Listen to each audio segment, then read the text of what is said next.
Hey everybody, welcome to Obscurities and Miniatures, and if you've been paying attention, you'll know that I just couldn't resist most of these new Necromunda figures, and I had to get Gorshiv Hammerfist. This is my kind of model. Number one, it's a Goliath. Number two, he's on a big base, and number three, he is over-adorned with a ridiculous amount of armor and weaponry and trophies of his conquest. I'm always in the mood for models with extra weapons. Lots of hammers are always a plus.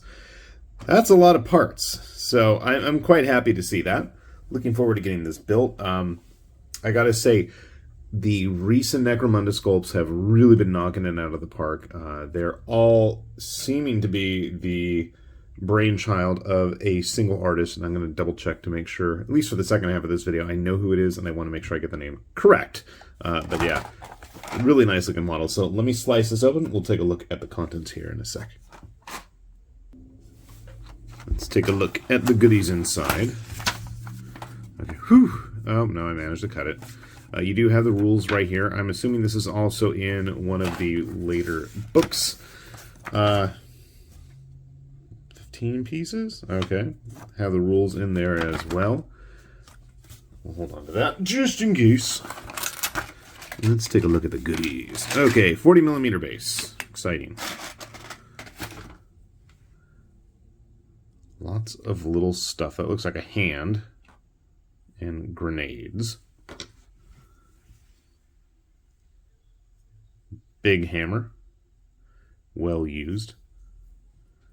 We've got that skeletal vertebrae backbone of some sort of creature that he's wearing. Got a nice little custom scenic base.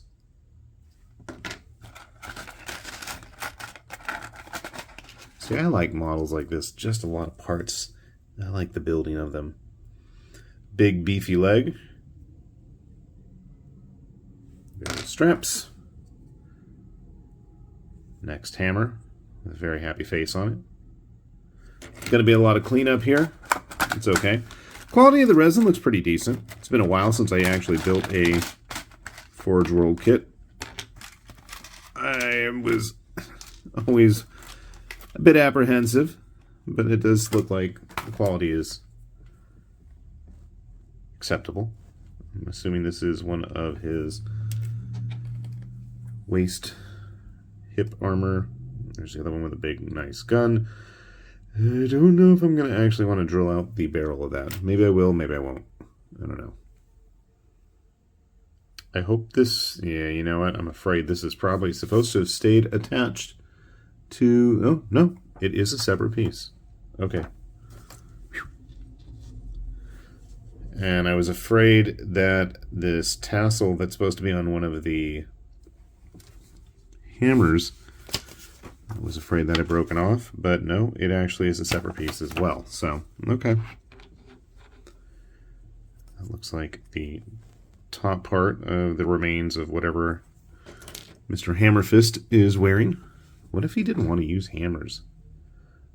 What kind of parent would name their child Hammerfist? He comes from a long line of hammerers. I'm going to have to dig out some other hammering models. It's going to be fun having to clean the flash out from between those blades of his head.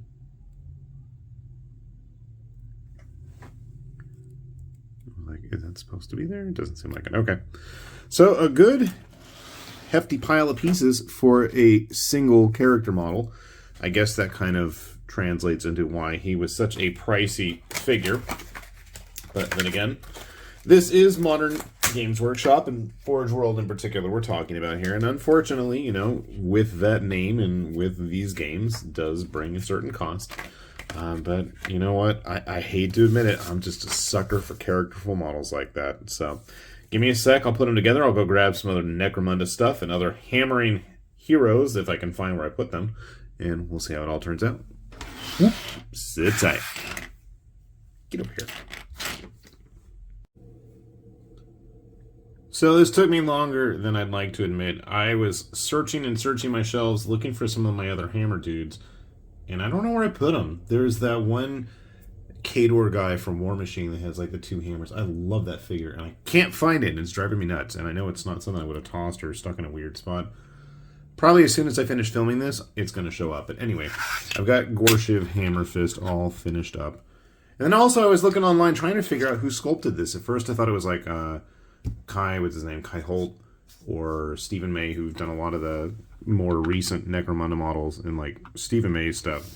That new Ajex, I think his name is, the new big Goliath bruiser dude coming out. Really solid looking model. So this guy's just got a lot going on. Yeah, I made a little bit of a mess down there with the glue. We'll get that all cleaned up. You can see it all over my fingers too. It was fun trying to get my fingers in there, getting everything attached. There was a little indentation in the bottom of the hammer there for the chain on the tassel to actually attach to. I kind of put it at a weird angle compared to the artwork, but that's okay. Lots of little scraping and cleaning. You can still see there's a little bit on the tail of one of his trophies there that I'm going to have to pick off. Managed to get most of it out between the fangs on his belt there. I could not do the best job with just the glue lining up the various tail appendages to everything, and what I thought were grenades seemed to be some kind of like propellant chemical drug deal going on, getting it injected into him. But there's just a lot of detail here. So for really good painters, I'm sure you're going to have a lot of fun with this guy. And despite everything, I mean, he's a good-sized model. Even by Necromunda standards. As I desperately search for a Space Marine. Well, I've got an Orlock at least hanging around there. So you can kind of see there's definitely some size issues here. He's a big dude with a regular Goliath. We got a Nomad hanging around here. Let me see if I can adjust the camera a little bit. But again, even with that base, or even without that base, I think he's going to have a pretty good bulk over the regular dudes. My go-to Goliath boss for many moons. I don't know if I've ever played a modern game of Necromunda, despite having, I have a fully painted, all of the add-on dudes for the Goliaths, little Jew types, the super wannabe Juggernaut Berserker types. I mean, this guy even looks like... Now, my first thought upon seeing him with all that gear and the shell of the monster was like, you know, throw him in with some of the butchers.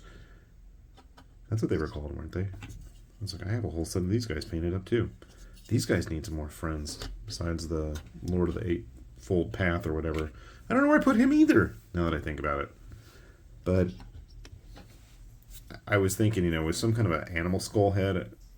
Give him some kind of grinder, cleaver. Whoa! I hear the dog whining. Somebody must be home. I think he'd make a great conversion, but just at the price, I'm afraid to do it myself. Personally, I am super excited to get this guy all painted up. I am going to stop talking, stop filming, and completely change my plans for what I was going to do, because this guy is getting those creative energies really pumped and impatient. So I am going to have to get started on him. And it would not surprise me in the least if we see him on one of those Monday weekly painting progress videos in the very near future, because I have a funny feeling that this guy's going to suck up all my free time, and if he doesn't suck it all up, he'll probably languish half painted for the next 3 months. Hopefully not. Oh, here, I did have one of his hammer friends.